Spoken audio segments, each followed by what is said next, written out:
Hello Pisces, Sun, Moon, Rising, and Venus signs. Kamusta kayo? Sana po nasa mabuti kayong kalagayan. Welcome back po sa Star Tarot.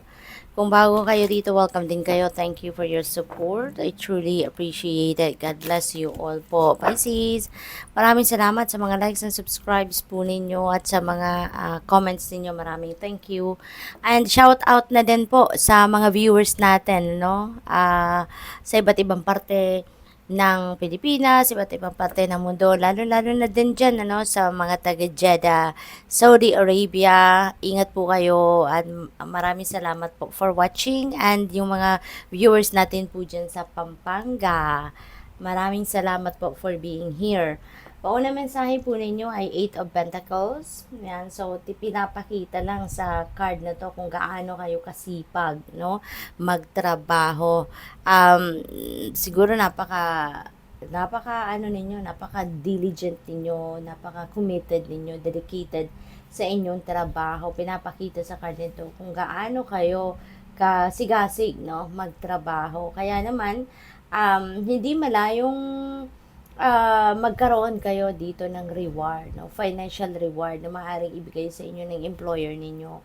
Maaaring sa ngayon baka mayroon na kayong matanggap, no? Baka mabibigyan kayo ng bonus, mga ganon, or baka ma-recognize ang maganda ninyong trabaho at bigyan kayo ng pay raise, 'di ba? Pwedeng ganon, or baka bigyan kayo ng bonus, promotion, yung mga ganon. At saka, feeling ko din dito, ang iba sa inyo talagang mabibigyan siguro ngayon ng ano ng extrang parang pabuya or ano nga tawag dito, yung reward, no? Financial reward. Kaya good luck sa iyo, Pisces. What else? We have Page of Cups. Ayan. So, meron ditong mga invitasyon na paparating, no? At maaring yung invitasyon na yan is going to make your heart sing, 'di ba? Baka related ito sa love life, no? Kung single pa kayo, Pisces, baka meron ditong mga invitasyon para sa pakikipag-date, mga ganon. Or baka merong pupuntahan kayong okasyon. Baka may imbitahan kayo sa mga selebrasyon, okasyon, at baka makilala ninyo rito, no, yung inyong potential na maging jowa. We have Knight of Wands. Ayan. So, may travel kayo, Pisces. Maybe you're going to travel somewhere. Pero yung travel na to, yung travel by land, no? So, baka maglo-long drive kayo, no? Baka mamamasyal kung saan, malapit lang, yung mga ganon. Kaya mag-iingat kayo. What else? We have the Empress. Napakagandang energy nito, lalo-lalo na pagdating sa pera. Kasi this signifies prosperity and abundance. Kaya hindi malayo, magkaroon talaga kayo dito ng mga financial reward, no? Financial blessings na paparating. And baka financial opportunities, pagkakakitaan, 'di ba?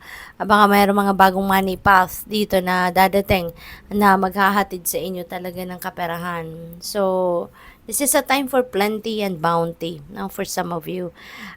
Since si Empress is a mother archetype din, baka ang iba sa inyo rito, baka nagbubuntis or magbubuntis pa lang, baka manganganak na din ng iba, no? So, depende sa inyong sitwasyon, but you are also, yung bang, magsisimula kayo siguro ng, baka first baby, no? Napipick up ko dito, first baby siguro ito na kung sino man sa inyo. At yun, magsisimula kayo ng inyong pamilya, no? You're building your own family. Magsisimula kayo sa ngayon. What else? We have devil energy. Ayan, so Pisces, maybe you are dealing with a Capricorn kasi this is a Capricorn energy. At baka meron kayong Capricorn placements, no, sa iyong chart, kaya meron kayong devil energy. So what else? We have Hermit. Ayan. So wow, Pisces. So this is another earth sign, si Devil is Capricorn, dito naman sa Hermit, Virgo.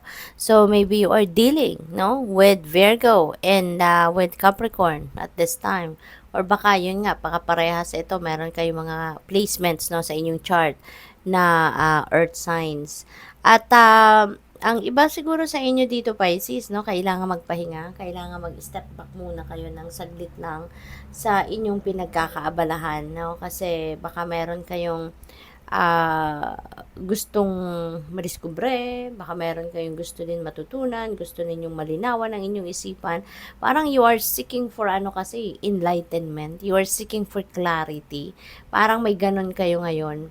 Parang merong sitwasyon na hindi malinaw para sa inyo, no? Kaya siguro hindi ninyo to napapagdesisyonan kung ito ay decision making kasi malabo sa isip ninyo ang mga sitwasyon. Kaya you're being invited here, no, to solitude, no, spend time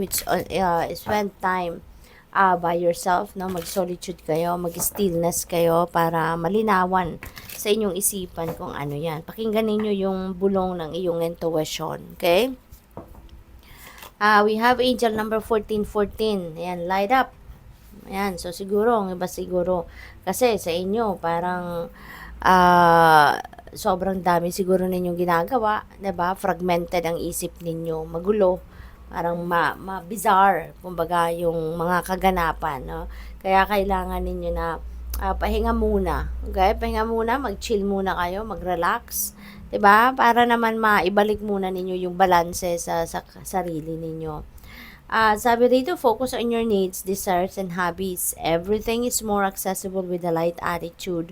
You will be blessed with new opportunities, a new friend, or an addition to your family. So, meron talagang baby siguro na paparating for some of you dito, no? Yun yung addition sa pamilya ninyo. Meron bagong babying paparating.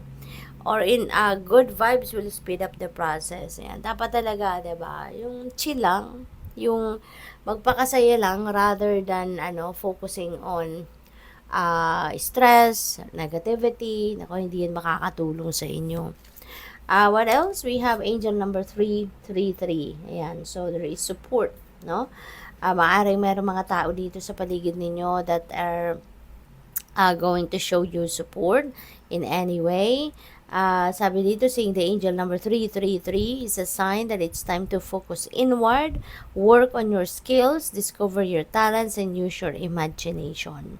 Unleash your inner artist. Doing so will boost your self-esteem and sense of competence. It does wonders for your sense of purpose and contributes to your community. Ayan. So, parang ngayon, ilalabas mo na ngayon yung mga talents mo, no? Skills or gifts ninyo. At, you are going to, to exert extra effort din siguro para mas ma-develop ang mga yan, para mas maging, kumbaga mahasa pa, at maging mas magaling pa kayo, no? Yung ganon. At maaaring yung parang magkakaroon din kayo rito ng magkakaroon din kayo dito ng excitement and drive, no, para talagang hasain pa, i-hone pa ang mga talents, skills, and gifts niyo. And makakaasa kayo na there will be support as well coming from other people, no, around you. Matutulungan kayo. Baka meron ditong tutulong sa'yo na sila yung mag-train sa'yo, yung mga ganun, or baka merong bigay sa iyo ng referral kung kanino man, yung gano'n. So, good luck. Thank you for watching. Love and light. Namaste.